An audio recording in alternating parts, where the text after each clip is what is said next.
My name is Will Middleton. My ancestors come from Cooper Creek up in southwest Queensland. I'm a Wilcannia man. I was born on Darling River at Burke. I've lived in Collarenebri on the Barwon River.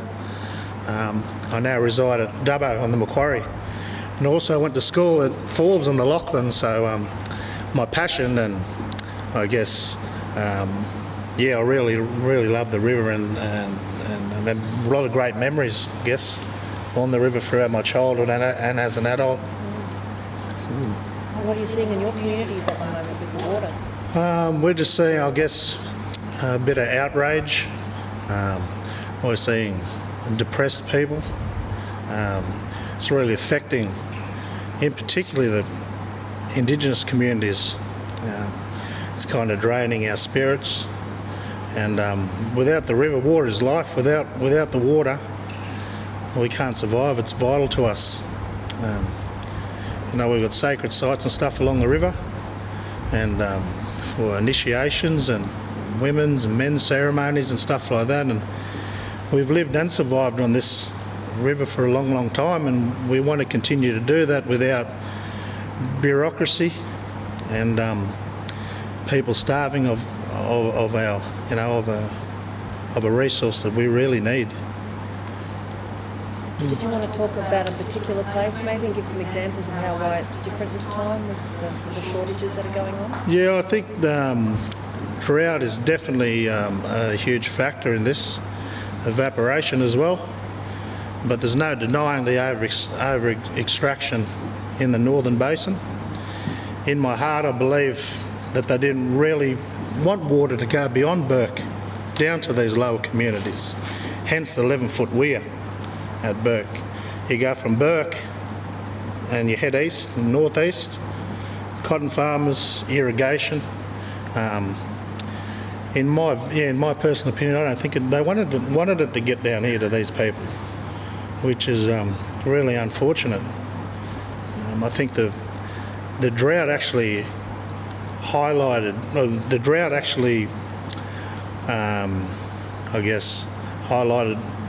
the effects of the fish kills down in Menindee. Like, we're talking 40 and 50 year old cod. They can detect when a drought's coming, and they can detect oxygen and stuff in the water. They'll migrate up and down the river. They'll go back to a home that they've been going for hundreds of years, thousands of years, and it's been passed down, from I guess their elders.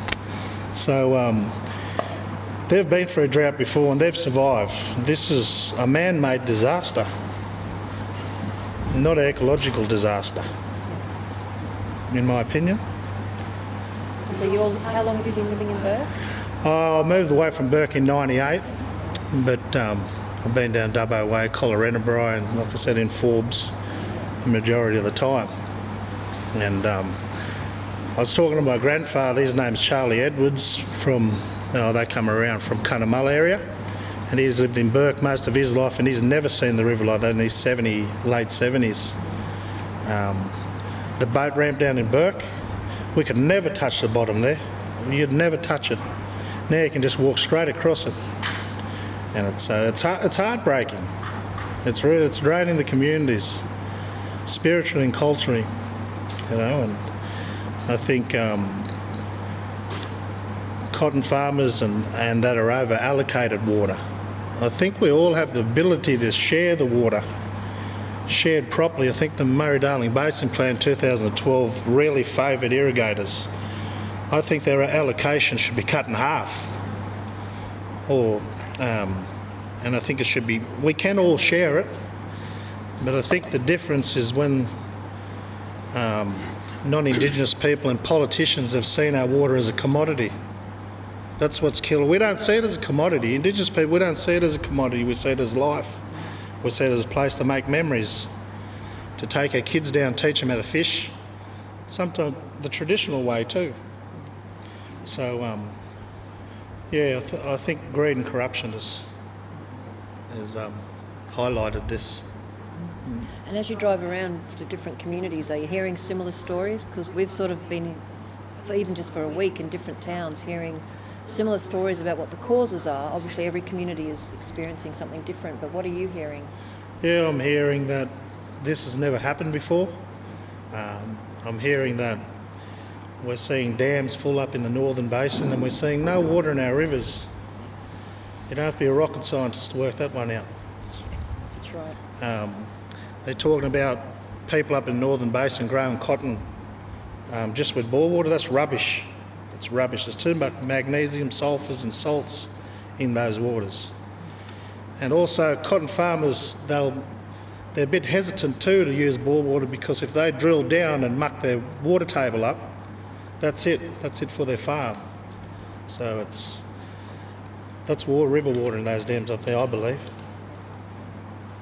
Is there anything else you want to talk about in terms of what you think should happen for the future? Oh, I think just with the change of government, with the shooters, farmers and fishers just winning this seat, I think they need to really dissect the Murray-Darling Basin plan, put together a new plan for this area, and I think they need Aboriginal consultation, not advisory groups in the north or the south or here. They need Indigenous people to be sitting at the table with ministers making a decision and making the right decisions for these communities. That's what they need. Do you think the new guy elected into Barwon will do that? I think he's already come out. He's come out this morning to say that he's going to have a look at the Murray-Darling Basin plan. Whether he does or not is a different thing. Politicians are kind of funny sort of people, I guess. So, but this is a major issue. It's a disaster. Like people, it's a basic human right to have drinking water, and not only drinking water, sustainable drinking water as well. It's unfair.